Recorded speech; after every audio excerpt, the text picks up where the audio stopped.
Assalamualaikum warahmatullahi wabarakatuh. Bismillahirrahmanirrahim. Alhamdulillahirabbil alamin. Allahumma sholli ala sayyidina Muhammad wa ala ali sayyidina Muhammad amma ba'du. Mudah-mudahan kita semua selalu dilimpahkan rahmat, taufik dan hidayah oleh Allah Subhanahu wa taala.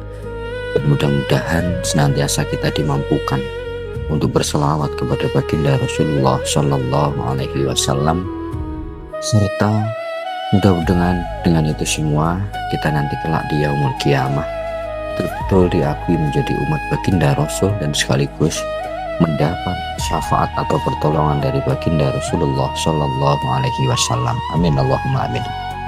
Masyarul muslimin rahimakumullah. Kisah suri tauladan dan uswatun hasanah ini terjadi pada saat sepeninggal baginda Rasulullah Shallallahu Alaihi Wasallam. Tepatnya hal ini terjadi pada salah satu sahabat yang pertama sepeninggal baginda Rasulullah Shallallahu Alaihi Wasallam, yaitu Abu Bakar As-Siddiq radhiyallahu an. Dan Abu Bakar As-Siddiq ini adalah salah satu sahabat dan juga sekaligus mertua dari baginda Rasulullah Shallallahu Alaihi Wasallam, karena beliau adalah ayahanda dari Siti Aisyah radhiyallahu an. Dan Siti Aisyah ini merupakan salah satu istri baginda Rasul yang paling muda dan yang paling banyak meriwayatkan hadis-hadis sahih. Masyarul muslimin rahimakumullah. Kisah ini terjadi setelah baginda Rasulullah wafat. Lalu Siti Aisyah ini pulang ke rumahnya, dan pada saat pulang ke rumah ini Abu Bakar As-Siddiq bertanya kepada Siti Aisyah, "Wahai putriku, sekarang baginda Rasul telah tiada dan aku telah melaksanakan berbagai macam titah dan juga apa yang dilakukan oleh baginda Rasul.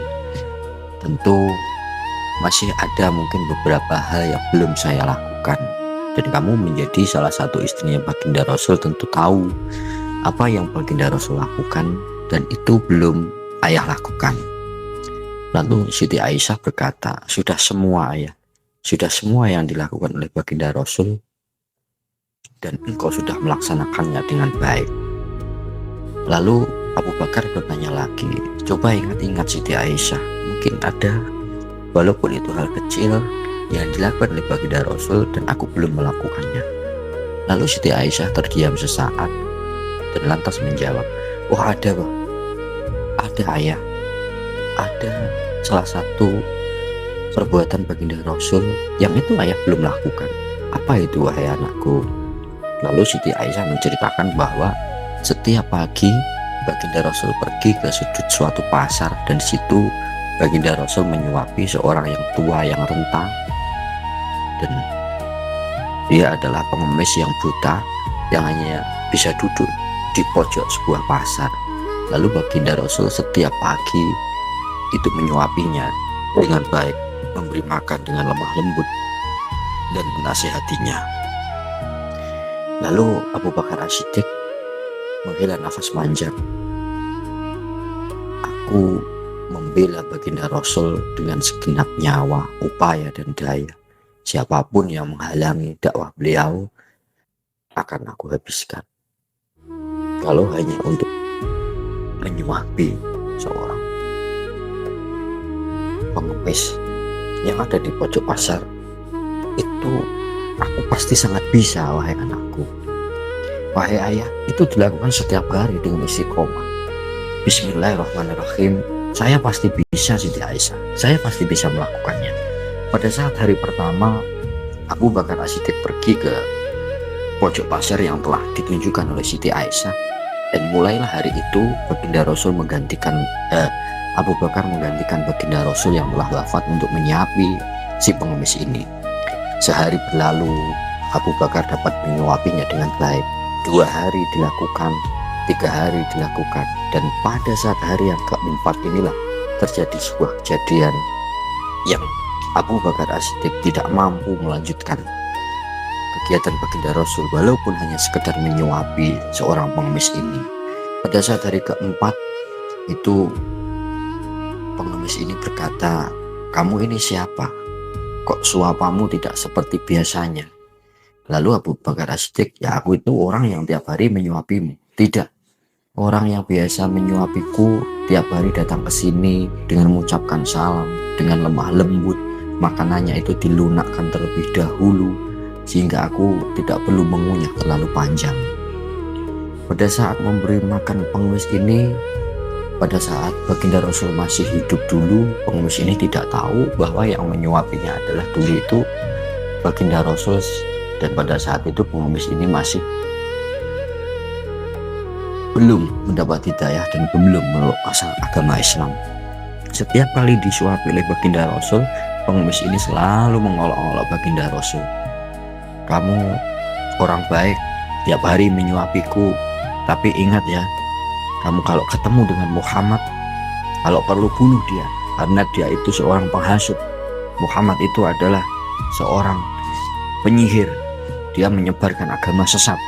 Tapi apa yang terjadi pada saat itu? Nabi Muhammad tetap menyuapinya dengan lemah lembut, dengan hati yang sabar, sampai tugasnya selesai dan bahkan sampai wafat beliau. Orang pengemis ini tidak mengetahui bahwa sebenarnya yang menyuapinya tiap hari pada saat itu adalah baginda Rasul. Mendengar hal itu, Abu Bakar As-Siddiq tidak mampu, karena pada saat disuapi, pengemis ini masih tetap memaki-maki baginda Rasul, mengolok-olok baginda Rasul, merendahkan baginda Rasul. Dengan tangan yang mengepal dan darah yang mendidih, Abu Bakar As-Siddiq ini berkata, aku sebenarnya adalah salah satu sahabat dari orang yang engkau maki-maki, dan orang yang engkau maki-maki itu adalah baginda Rasul. Dia tiap hari menyuapimu dengan baik, tapi engkau masih memaki-maki. Lantas pengemis ini terdiam dan meneteskan air mata. Betapa dia sangat menyesal pada saat itu karena telah disuapi dengan lemah lembut, dengan baik. Akan tetapi dia tidak mengetahui bahwa yang menyuapi pada awalnya itu adalah baginda Rasul. Begitu mulianya akhlak baginda Rasul, sehingga dia tetap berbuat baik kepada orang-orang yang telah menzalimi, tetap sabar kepada orang-orang yang telah memfitnahnya, tetap berbuat baik kepada siapapun, dan bahkan dirinya yang notabene adalah orang kafir memaki-maki, menjelek-jelekan, memfitnah dia. Dan tapi apa yang dilakukan oleh baginda Rasul, dia tetap berbuat baik semaksimal mungkin. Pada saat ini Abu Bakar pun tidak mampu melewati ujian untuk bisa berbuat baik kepada orang yang telah menzalimi baginda Rasul. Masyarul muslimin rahimakumullah. Dari kisah ini bisa kita simpulkan bahwa betapa mulianya sifat dan perangai baginda Rasul, sehingga dia mampu melewati hal-hal dengan penuh kesabaran, walaupun dia mendapat cacian, makian, dan bahkan fitnah, dia tetap berbuat baik kepada siapapun. Mudah-mudahan kisah ini bisa menginspirasi kita untuk selalu berbuat baik dengan siapapun, walaupun dengan orang yang telah menzalimi kita. Mudah-mudahan Allah memampukan kita untuk selalu berbuat baik. Barakallahu fiik. Assalamualaikum warahmatullahi wabarakatuh.